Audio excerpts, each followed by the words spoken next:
Hello and thank you for joining today's webinar, How to Consolidate Tools and Create a Better Customer Experience. I'm Jordan Sloop, your host from Kentik Marketing. So today our presenter is Kentik Tech Evangelist Phil Gervasi, and today our special guest is Tim Parker, SVP of Network Strategy at Flexential. So in today's webinar, Phil and Tim will discuss how to consolidate tools to reduce costs, enhance security, improve the ability to troubleshoot problems, and give the customers the best internet experience possible. So during the webinar, if you have any questions, feel free to enter them in the Zoom chat, and we will answer all of them in the Q&A session at the end of the presentation. So with that, I'll pass it over to you, Phil. Great, thanks, Jordan. Hello and welcome to today's live webinar, How to Consolidate Tools and Create a Better Customer Experience. My name is Phil Gervasi, the Head of Tech Evangelism with Kentik, and I'm joined today by Tim Parker, the Senior Vice President of Network Strategy at Flexential. And forgive me for my camera going in and out today, but my audio is solid, so we're going to keep going.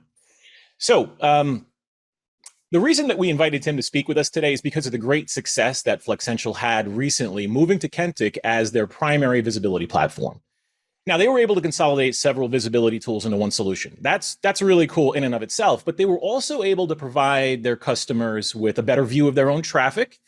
They were able to improve their own security posture, which is going to flow down to their own customers as well. And really, I guess the whole point here is to give their customers the best service delivery experience possible overall. And that's a lot. And certainly that's going to take a lot of time to unpack. So Tim, thank you very much for joining today. It really is a pleasure to talk to you. Thanks, Phil. I'm looking forward to it. It should be exciting. Great. So before we get started, can you tell us a little bit about yourself, your role at Flexential, and maybe a little bit about what Flexential is as a company, the services that you provide? Yeah, absolutely. So I'm the SVP of Network Strategy, and what that really means is I'm out there looking at the interconnected world and what we can do to bring services and products into our network. You know, my past has been building big networks from, Schwab to PayPal to GoDaddy. And even at BioWest, we did something extremely different than most of our peers out there. Is we built a national backbone. We built an IP product with Anycast, and we actually added some DDoS scrubbing solutions in there to kind of help customers have the best experience possible. Mm-hmm. As a company, BioWest merged with a company called Peak 10, and we became Flexential back in 2017. We kind of bounced around a little bit. We've got 39 data centers. Our 40th one is coming online in Hillsboro. We've got another one being built right now. We continue to grow and expand. We're in a good market where the growth of the internet and the growth of our needs to actually manage all of our data is helping push the colo systems out there. We run a network fabric that actually has over 100 gigs capacity. We're in multiple carrier hotels. We run an Anycast so that our customers have the best IP service out there. We've got cloud and we've got professional services and data protection. And so we're more of a managed services company than a colo company when we look at it that way. And we treat our customers that way also. Right. You could go to the next slide. And so our service overview, we've got our core infrastructure, which is our private cloud with HIPAA high trust compliancy. And we've got colocation. And then, of course, we've got all of those value-added services.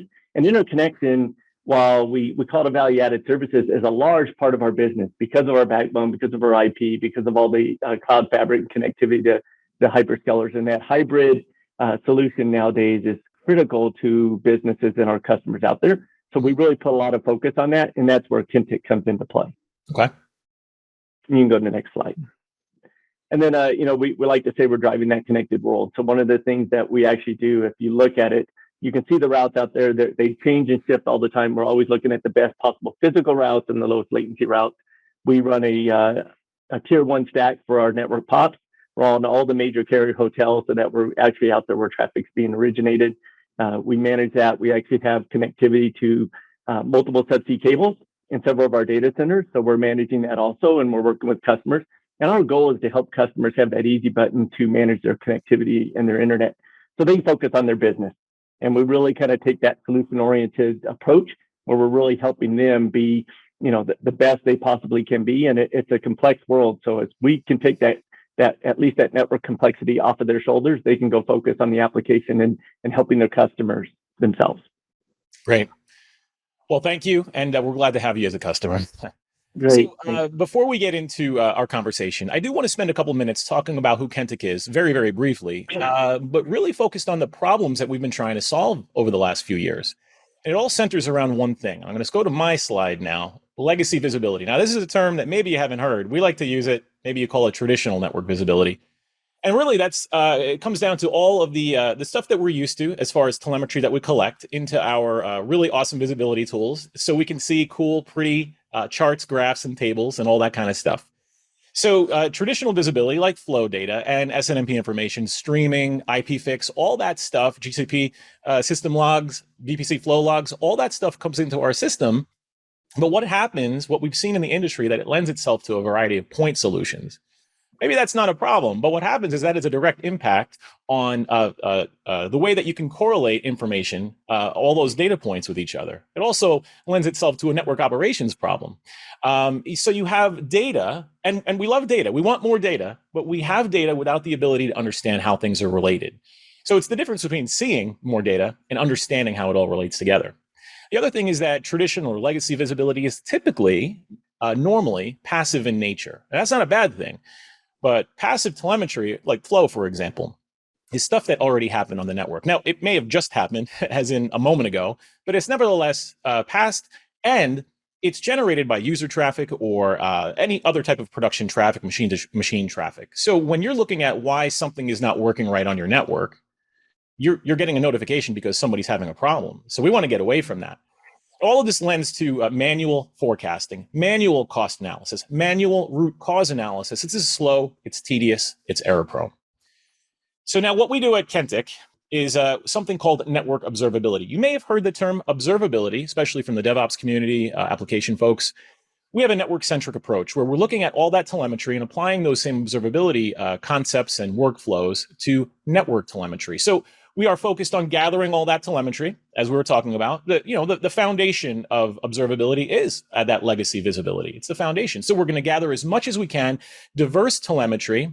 We're going to add any kind of metadata to add context, enrich it with context. And that might be GeoID, information from your CRM, application tags, security tags, routing table information, really anything that we can add to add more color to that data overall. But what we're going to do then, and this is where really the rubber meets the road for us, is we're going to start to identify patterns in the network data. We're going to start to use that correlation activity to identify some kind of a trend, establish baselines, use it for forecasting, correlate data for you so that you say, oh, we have this problem over here in this part of the network, and we can see very quickly that it's likely caused by this thing, over here in the other part of the network. Now, that can be done with a team of data scientists. If you have a group of 100 PhDs working for you, that's great. But what we do with network observability is make root cause analysis, troubleshooting, understanding what's going on with your network dramatically more efficient, faster, and giving you more insight, visibility than you might otherwise have had. So I'm going to stop there. And Tim, I'm going to stop sharing my screen. I'm also going to restart my video so we can see each other. Yeah. I'd like to just ask you really quick, what were the problems, maybe main problem that you were facing, that you were trying to solve when you were looking for a new visibility solution, and then ultimately settling on Kentik? Thanks, Phil. In 2015, I came on board and we had some conversations with the leadership team about making a network service as a differentiator for us. Mm-hmm. We really wanted to go out there and grow the network and do things that other colo providers hadn't done. With the national backbone and with the IP service and stuff. But we needed a tool to manage our traffic, and we needed a tool to go out there and be able to actually get the stats and the data that we needed. And, coming from GoDaddy, I was already a fan of Kentik, so it was easy for me to just say, here's a tool that I think is much better than a host of ad hoc tools that we were using at the time. Mm-hmm. And, had a better presentation. And while we didn't have all the services, it wasn't as feature rich as it is today. At that time, it really provided us what we needed to go ahead and do that. And one of the key goals we wanted is because we sell IP bandwidth and we sell transport services, we needed something to be able to go out and either troubleshoot or capacity plan or manage our networks in such a way that really made us more like a service provider. We hired backbone engineers specific to run the backbone from the carriers at the time. And so they were all excited to have a tool that they could rely on and that they could use, in a day-to-day method. And we'll talk about it a little bit later, I think, in a couple of questions. But we also wanted to protect our networks and protect our customers, and so we needed something that'll help us do some anomaly detection and that we could use for a trigger to protect our customers from a DDoS attack. Right. Yeah. And ultimately, you're not just running a network. It sounds like you are running a network in order to provide a product down to your end customers. So it's much more complex than just keeping packets flowing, right? Right. Yeah, and it's a multi-tenant network, so we don't, we don't have the luxury of just saying it's our own enterprise. We want to go out there and help our customers be successful. Exactly. And so we needed a tool that was going to help us do that. Right. So was it really a problem for your network operations folks, security folks, to have multiple visibility tools managing to both run the day-to-day, right, to do ongoing monitoring, and to do any kind of security audits, forensics, that kind of stuff? I sometimes don't like to think of it as much as a problem as it is just inefficient. It takes a lot of time to log into different systems. It takes a lot of time to remember or bookmark all the URLs and constantly remember to, and even from a financial standpoint or management standpoint, ensure that you have everything budgeted and licensed, et cetera. So by, consolidating down to one tool, it gave us the ability to actually have a platform that we can go to one place. We use our single sign-on opportunity there. So from our company Launchpad, I can go in and click on the Kentik icon and get right into the tool. I don't have to remember my password. I don't have to remember about resetting it. It's going to reset when I reset all my other passwords. And then everything's under one umbrella. And so now I can go in and just be able to do that without having to open a new window to go find another tool, et cetera. So I think the efficiency gain is what I saw more than anything else. Cost savings, of course, is always big at the company level. But from an engineer standpoint, no one gives them that money back, but they certainly, they want to save that time. They want to be able to troubleshoot faster and quicker and have everything at their fingertips. Yeah. Well, tell me about that whole cost component. Did consolidating several tools into Kentik do anything for your bottom line Well, of course it did, right? I mean, we had several tools out there, and there were some that we didn't want to go away from immediately because we had either backend scripts or reporting going on with them. As we slowly paired those off, we were able to recoup that cost of that additional tool and be able to use the Kentik tool, to cover those same type of services.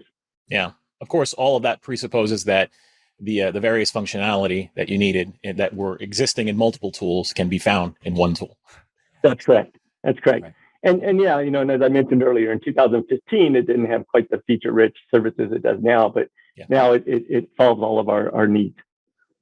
Yeah, and we're always seeking to improve and get customer feedback, hence our discussion today. So now I'd like to focus a little bit now on the technical aspects of moving to Kentik as your main platform. And I do have some notes here on my other screen. I've heard you say in meetings that slow is the new down. I assume you're talking about, that old saying that latency is the new outage, right? Yeah. Yeah. So, well, I mean, I've got a couple of different phrases. Slow is the new down, or latency kills a good app. Right. So, if you add those two together, it's really that the issue around there. And I think the one thing that we focus on our backbone is trying to find the lowest latency route that possible for customers. Okay.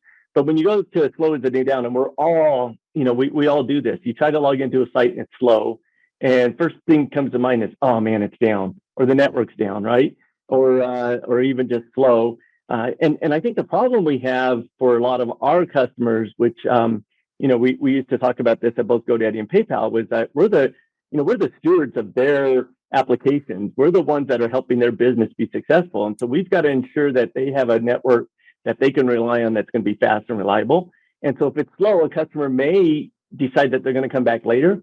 And we all do this. How many times do you actually have time to come back later, right? So that missed opportunity is out there. So we've got to ensure that that network component is not something that's delaying that access for the customer. We also do a lot of tests and looking at it. And, one of the things that we've done with a couple of customers is actually because of the way we run an Anycast network, is we use that to actually identify where their traffic's coming from and help them distribute their application closer to where their customers are. Okay. So we can't fix everything by just, there is the speed of light. And so the network's only going to go as fast as it's going to go. And so sometimes you have to move data to in proximity where those customers are. And so by using the different parts of the tools, we can come in and do that We can identify congestion points. We can identify slowness, and we can even sometimes help the customers troubleshoot and fix their own problems by saying, look, the network's getting this response, but you're not coming back anytime soon. So you need to look at your application or how many turns you're making. Right? Yeah, exactly right. That's the case. In my experience, having been an engineer for many years, the network is certainly a possible cause of latency. And there goes my video again.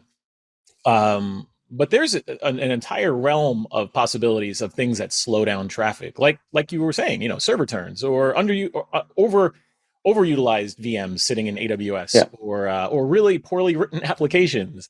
It's not just that the router is congested or that there's an inline IDS IPS appliance that's doing DPI that it shouldn't be. There's a variety of things that could be going on.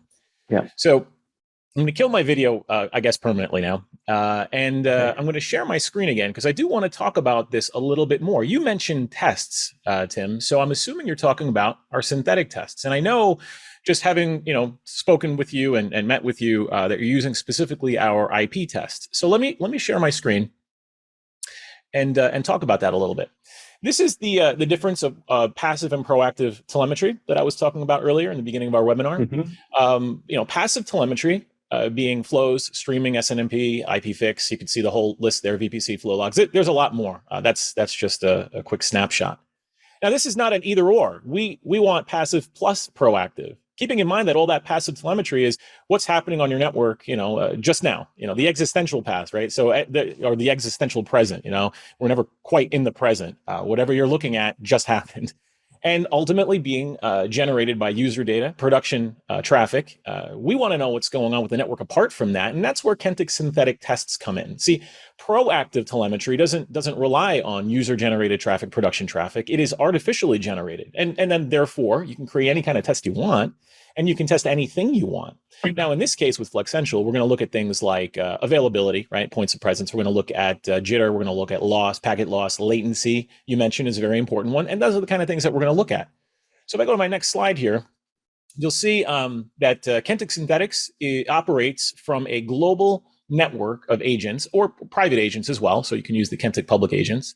And we're going to look at aspects of the network, whether that's just availability, relatively simple things like ping and trace route, but going up the stack for sure. Looking at those things like latency, loss, jitter. We're going to look at routing, BGP in particular. We can look at various components of DNS. How long is it taking for something to resolve, a host name to resolve? And then going up the web layer where it gets really interesting, where we can look at various page load times and how long it takes to load components. We can even simulate an end user logging into a website and looking at different things, clicking on different things, putting something into a shopping cart. Pretty neat in our transaction tests. These are programmatic, scenario-based.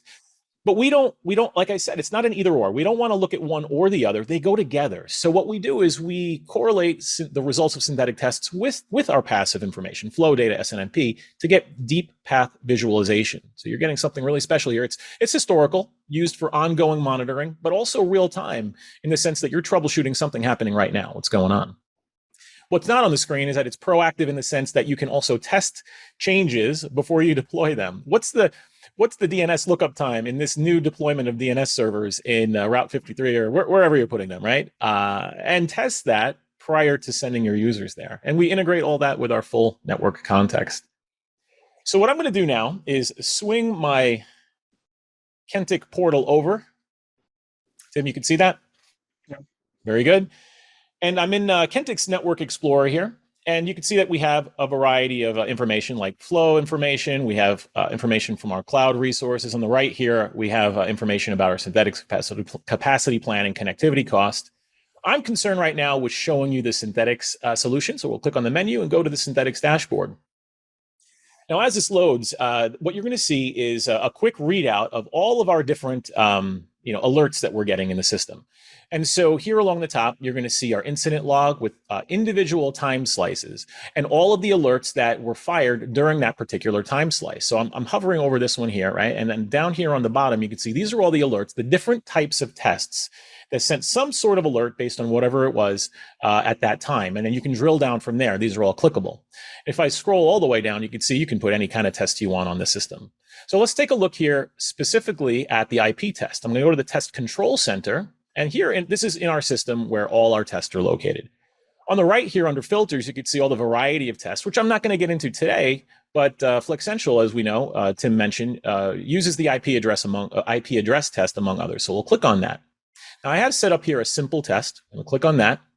Now I want to just tell you, this is my demo environment. So this is a simple test. It's 3 sites. Tim, I know that you have dozens of sites or more than dozens, and some organizations may even have hundreds. So you can see we have 3 agents, 3 sites in the Northeast US. If I hover over this bar up here, these are individual time slices of the results of these 3 tests. You can see here I have a warning right here at this time, and maybe I'm concerned with that. I can look at this in a time series as well. I'm going to enable the agents that I care about. Now, in this case, I'll just enable all 3 since it's a small demo. And you can see here at this time what's going on. We have a problem with latency. Here we have a little gap, critical warnings with packet loss, and scrolling down, we have some jitter problems here. So I'll hover over this orange warning and notice that we're getting that problem from this specific agent, and it has to do specifically with jitter. I want to dig into that, so we'll click on details. And here we can look at that in greater detail. So scrolling down, you see this gray kind of thing here, that blob. That is our rolling standard deviation that we calculate automatically for you and then alert against. This is something that the system does. There's a level of intelligence of predicting this is what traffic should look like. You can see here we had some packet loss, so we had a problem, and that's where there's a gap. And scrolling down to the bottom, you can see the problem with the jitter here, again, compared against a rolling standard deviation. So it's pretty powerful. So I'm going to stop sharing my screen here. And again, forgive the video, but I do want to change gears a little bit and talk about security. So Tim, I have to imagine as a service provider, you're with many locations around the US and I think into Canada, you're concerned about security, both for yourselves, but also for your customers. So what do you do to detect anomalous behavior? And the reason I ask is because in my experience, anomalous behavior, security incidents in general, they usually manifest themselves in some sort of performance problem, right? So what are you doing to detect anomalies and to identify security problems? So Bill, in 2015, I came on and I joined at the time BioWest, which, we did what most typical providers do. We didn't have the scale we have today. We hadn't quite built out, but we knew if we built out, that was just opening the door for more issues like anomalies or DDoS attacks. And we also knew that with 3,500 customers or so, we were going to, the odds of having one per week could increase, and they were at the time. And like a lot of providers, we were black holing traffic, which is the worst thing you can do for that single customer, even though you protect the neighborhood. DDoS is like a carpet bombing. It's just going to go out there, flood the network, and anyone on that network is impacted. So we set off with this goal to really protect our customers by putting in DDoS scrubbing and using that anomaly detection to help us with some automated scripts that it would actually, when we get an anomaly, do all of the back-end processing we need to and announcements, et cetera, that would actually allow us to provide scrubbing to our customers. And we do that as a service. And we, it was a value-added service. But I think I told you once before, we used to joke, and one of our engineers even did a presentation at NANOG about how network engineers like to sleep too, because unfortunately those DDoS attacks that take your networks down don't occur during working hours. They may, but a lot of times they'll occur in the middle of the night. And I'm just too old to be getting called at 2 a.m. in the morning to go figure out why we're getting attacked and how do we fix it. Yeah. So we automated everything, and we needed, and that's where the Kentik tool helped us a lot, because we needed something that would detect that anomaly, help us trigger the actions we need to protect our customers and protect our networks. And so it was important to us. And as part of a managed service, our customers are, coming to kind of expect that. And I think that's one of the things, talking about DDoS, because I used to have a sticker and I still have a t-shirt that says I hate DDoS and death to DDoS, because I lived through a lot of DDoS nightmares at GoDaddy too. Yeah. We saw, we really saw the advantage of it during the pandemic. We saw a huge uptick in DDoS, as I think the entire industry saw, DDoS and malicious attacks increase. And we were up to well over 100 a month that we were mitigating without having to take any action on our own. Everything was being done. We'd get the report. We could go pull the grass. We could send them to the customer to show them that they had a 19 gig attack that lasted, a certain amount of time, and we protected them. And that was key to us and to our value.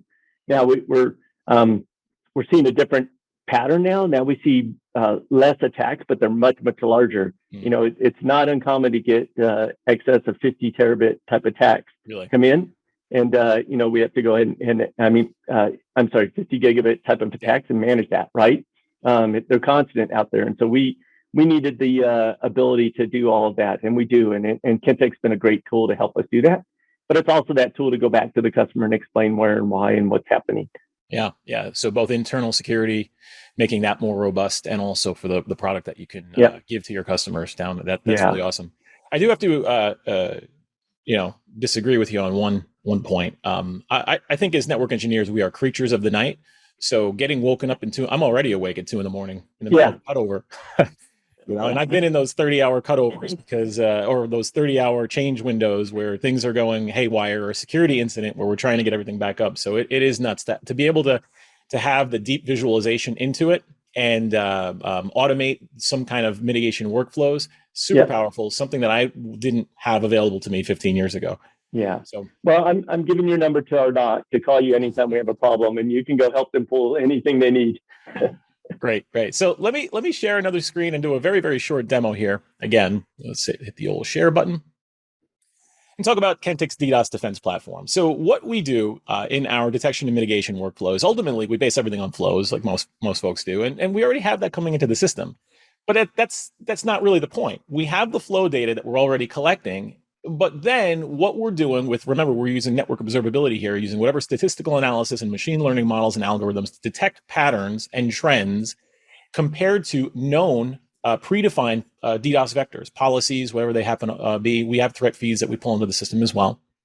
And so what we're able to do is detect what might be coming down the road very soon as a possible DDoS attack. And remember that there are a variety of different types of DDoS attacks as well. So we're always updating that. But you can also customize those alert conditions as well. And we support a variety of notification and mitigation options, which means you can send those alerts to whatever system that you want, ticketing systems, things like that. And then mitigation options, whether that is some kind of a homegrown thing or using some sort of platform, we can kick off automated workflows so that mitigation happens automatically. And like you said, Tim, you just get the report in the morning and everybody's happy.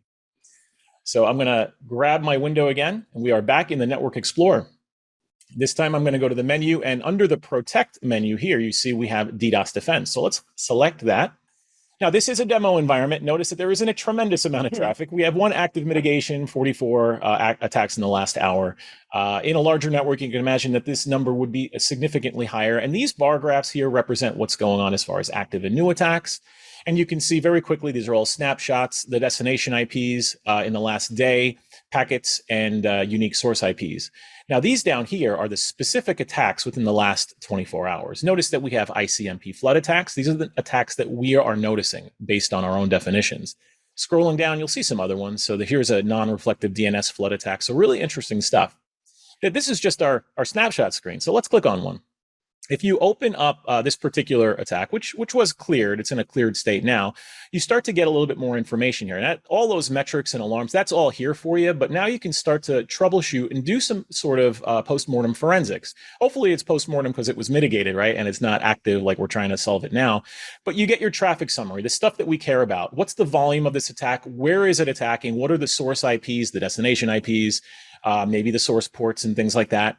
Down here at the bottom, especially if the attack is complete, you can get an idea of the start and the end, customer IDs and things like that. If you want to now start getting into deep forensics, you click on View Attack, and you can start to get into the meat of what was going on with this specific attack, even getting the insights of why this was triggered. What did we see in the network that triggered this? Pretty neat. So there's a lot of this legwork that we did manually over time, perhaps days and weeks, automatically in the system for you. And you can get more granular. You can click on Data Explorer, which I think is going to, let me put on a light theme for you. In Data Explorer, you get into the raw data of the packets and the IPs and stuff, and you can go here in the custom menu under metrics and look at all the the options of what you can look at specifically in your forensics. So I'm going to stop sharing my screen here and get this out of here and get myself set up here. So, As we get closer to the end of the webinar, we're not quite there yet. I want to ask you, Tim, how did Kentik help your bottom line? Let's talk about money. We talked about cost a little bit, but how did it help your bottom line? What real quantifiable business outcomes did you realize after moving to Kentik? Thanks, Phil. It's like anything else. The amount of tools and stuff we needed to kind of be able to triage or get historical data or to manage the network or all these tests that we've talked about, they were non-contiguous. They were across the board, and we're having to pay multiple license fees across that, and they all have different licensing structures that the way you use it. And while some of them are fantastic, it just became unwieldy. And, between that and budgeting time and then, trying to make tough decisions, especially as we're in a market where we want to sell IP services, but the margins continue to, be challenging at times. And so we had to go out and look for cost-effective tools. And that's where Kentik came in. We could, reduce our reliance on certain tools. And as many folks know, there were certain tools out there that continue to get more and more costly. Some of them even more than double the fee of their licensing fees during some of these times. And we were able to basically say, no, thank you. We're going to go to something that serves us better. Yeah. And then back to what I said, it's also, resources. We always forget about total cost of ownership, that resources are probably the most expensive part of that tool. And so now our resources are not wasting, 15, 20 minutes trying to log into another system or have to learn or have to, meet that curve. They can go into one tool, go through the menu like you showed a couple of times and be able to pull up the data they need, and then switch gears and go to a different part of that to go look at maybe, okay, what's happened over the last 24 hours for this customer? Because we get called about that a lot. Customers, start talking about, hey, you know what, my systems are slow. I'm having some problems. And while it may not be an easy to detect volumetric attack, we can go into the tool and start saying, well, for some reason, you're starting to see an anomaly of inbound traffic that's slowly been creeping up over the last 48 hours, 72 hours. And that's actually impacting your systems because they're having to deal with, this, slow rolling type of attack, which doesn't automatically get triggered. So, when you start to think about that, it would have taken an engineer a lot of time to go look at interfaces and different tools and bounce back and forth to go figure out and correlate all the events. We can do it all within one tool. Yeah, exactly. And I think that's one of the points of what Kentik is all about in terms of network observability. We are augmenting the engineer. I mean, you can hire a team of 100 data scientists from MIT and Stanford, and they can sit there and pore over data. But even then, you're talking about human error and eyeballs looking at, raw data. It still could take weeks or whoever knows how long to do whatever kind of forensics or analyses on cost trend analysis and that kind of stuff. Network observability is all about doing that for you because we're using computers. They're very fast and applying whatever algorithms and machine learning models to do that in such a way that we ensure a very high level of strong correlation of probability, because it is all about probability, right? We want to be as accurate as possible. What was the primary tool that you were using for cost analysis? Well, like a lot of folks, we were using spreadsheets. A lot of manual data, getting quotes from folks, getting, loading in our cross connect fees, loading in our router port fees and everything. And the, the tool that's in there now actually allows us to go in and figure out what we pay per IP, not just what we're getting for the raw, unit of from a carrier, but also what the overall cost from the multiple cross connects, the multiple router interfaces, et cetera. And then we can go back and say, okay, here's what our costs are. Now, how do we get a margin on that? And what's the fair amount to charge a customer, without us, basically losing money on that. And it also allows us to go in and put data in and start looking at, especially, every about two years, we start looking at a regroom because new paths, new costs, new, across the board, and allows us to make smart, intelligent decisions without having to have, a spreadsheet with, 8 to 10 tabs in it, and then trying to, do multiple formulas. And I hate spreadsheets. They give me a headache every time I use them. So it really helps us to do that. And it's good. And, between our product teams and our engineers and our management teams, we can log in and right away and sit there and say, well, our IP is at X per megabit, and that's really critical for us. Yeah. I think it's important to remember that it's not lost on us that we're not just running a network, but we're running a business. And so, at Kentik, one of the things that we do is we enrich our telemetry, like I said earlier, with a variety of metadata, routing tables and all that cool stuff, but also this kind of information. So we are looking at this interface. Remember that every hop, ASN to ASN, those represent dollars. Those represent business relationships. Peering relationships represent money. So we incorporate that into the system as well and provide that as part of the overall visibility, because that counts too. So I'm going to share my screen for one more time. And here I have a quick slide on managing costs. Now, we're focused on a variety of aspects, but ultimately you could see the cost by provider, connection, site, your different peering relationships, because remember that all of those individual relationships do represent actual dollars. Our goal is to help optimize how you plan, how you budget those peering relationships, that connectivity. What is the overall spend per month? What is the overall spend per megabit per second? That kind of a thing. Whether that's custom calculations, we're looking at trending, and again, obviously using any kind of currency, which is irrelevant to us. And what's cool is that you can now, as the technical team, take this information out of Kentik and then share it with business teams, right? So it starts to democratize the more technical information across teams in such a way where it becomes useful to non-technical people and useful to the bottom line of the business. That's really important to us. So I am going to share my Kentik Network Explorer yet again. And here I'm going to, instead of going to something technical in nature, I'm going to go to the connectivity cost option here under Edge.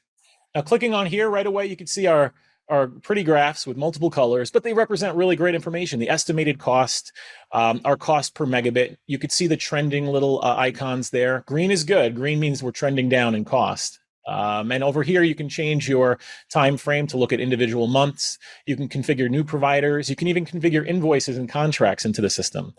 Hovering over here, you can look at a variety of different information. Here's all the different providers, but you can look at them according to types, according to your individual sites.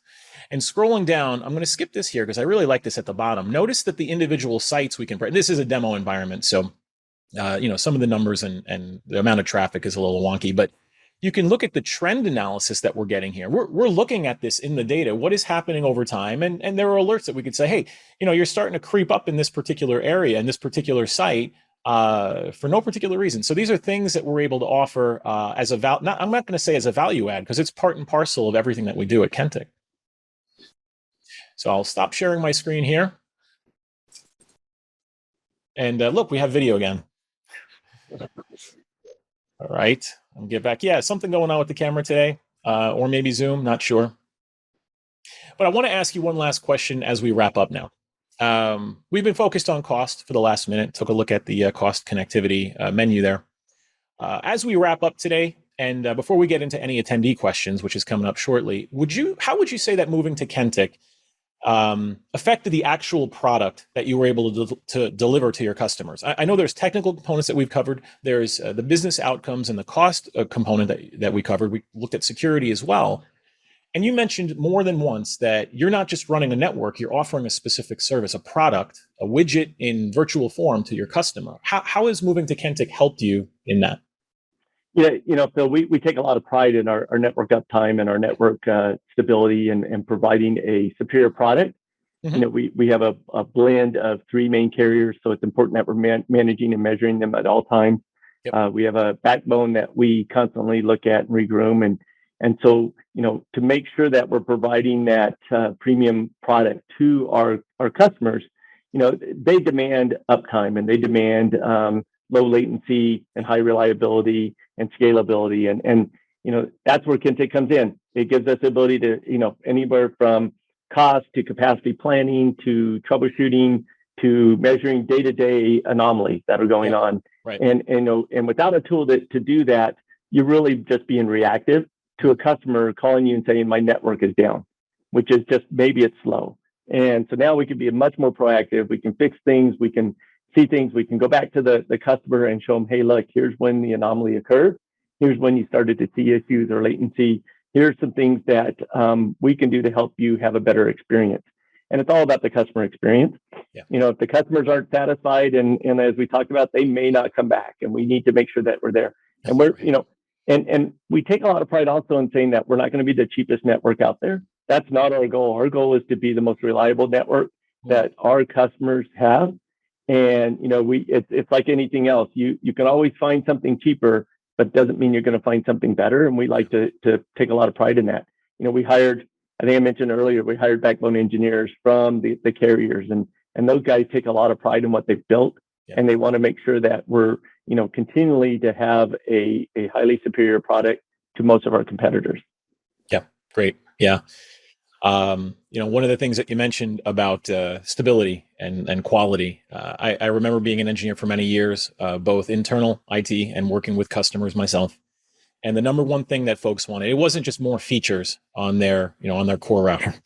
They used a fraction of them anyway. It was a stable, reliable, predictable network. Something that you knew was going to have uptime and deliver that service, that application, that voice call every single time, rock solid. That's right. So, exactly. Yeah. Yep. Well, I'll share my screen really quick and open it up to questions. But first, thank you, Tim, for joining today. Really appreciate it. It was great to hear how Kentik was able to help you, Flexential, solve some really technical problems, improve your security posture, and also in the very practical ways you were able to improve your bottom line and service your customers better. So thank you again for joining today. Really do appreciate it. Yeah, thank you for having me. Great. So as we close out today's webinar, let's take a few minutes to answer any questions that you have. And with that, I'll pass it back to Jordan. Thanks, Phil. So thank you, Phil and Tim. Actually, that was a fantastic presentation. So we did have a question come in. So let's open up the Q&A panel now. So the first question is, you mentioned correlation a few times. How does Kentik actually correlate network telemetry? That's a big question. Yeah, and yes, I can answer it, but it's a big question. We do a lot of math. So ultimately, what's happening is we collect an incredible amount of telemetry into the system, right? And that's coming into our system, and we're a SaaS-based provider, so we sort of have this quote unquote unlimited access to compute and storage. I mean, they say quote unquote, right? Because there's a cost associated with that. And as we ingest that information, we're able to do things like classify information that's coming in that's unlabeled. Now I'm using machine learning terms here. Classifying that information is important because a lot of network data is unlabeled and it's ephemeral, meaning it's short-lived. It doesn't even exist very long. So we need to do that at the point of ingest immediately. So we use a variety of different databases. Well, one type of database, but a variety of them, or numerous of them.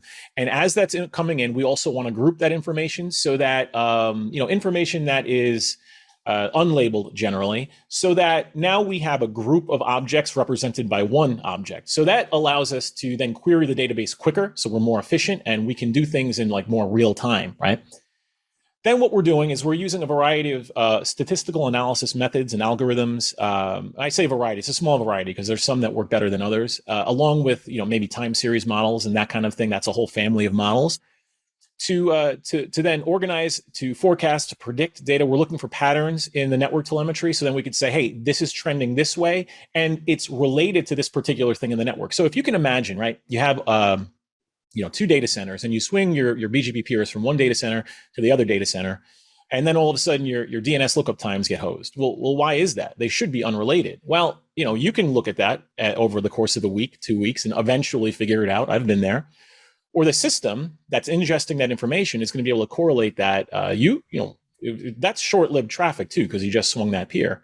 But there's also long-term information in there, like the DNS servers that exist. They've been there for who knows how long. So you're correlating ephemeral data. You're correlating, permanent, more long-term data, and then ultimately seeing where there's a strong correlation, causal relationship, and then the system can provide you that sort of insight, saying, hey, this DNS lookup that went, got really bad when you swung peers, it was likely caused by this yet third variable that you haven't seen. That's how we do correlation. It is a matter of probability. We are always looking to improve that, find strong correlation, not weak correlation. It's a matter of certainty. All those terms are kind of from statistical analysis and from machine learning. So that's how we do it. And we're always improving upon it. For us, it's a workflow of looking at the results. How accurate are they? Going back, tweaking the model, tweaking the code, and then doing it again. So for us, it's something that we do today. It infiltrates all the components of what we do at Kentik, in the capacity planning, trend analysis, in our insights tab. but it's also roadmap. It's kind of both. It's weird because we're doing it now, but we're always trying to improve it to add more functionality later. So hopefully that answers your question. A lot of math and a lot of Python. Awesome. That was great. So we got one more question that came in. Is there a way to see the evolution of the overall cost per megabits per second? Kentik shows by provider or type or site, but not overall, like averages of cost per megabits per second. And a way to see can you say that again, Jordan? A way to see the overall trend? Is there a way to see the evolution of the overall cost per Mbps, megabits per second? Oh, so your aggregate, I believe that you can look at the entire aggregate of cost over time. Yeah. Now, to get more specific into that, I think what we do is find out who asked that question and get them in touch with somebody who can give them a real good, detailed answer. But yes, you can look at the aggregate over time. Perfect. Write this down. Awesome. So it looks like we've just about come up on time. So we'd like to thank Tim and all of you for joining in today. We've definitely covered a lot of material. So this webinar was recorded, so you can review a replay of it on our website. So that's kentik.com. And please share it with interested colleagues. In the next couple of days, you'll get an email from us as well, so you can review the content, get a link to the recording, and get any other additional information if you'd like. If you have further questions, please email us at webinars@kentik.com. And thank you all again for joining. And again, thank you, Tim. We really appreciate you joining in today as well, and we hope to see you all again. Thank you, guys. Thank you.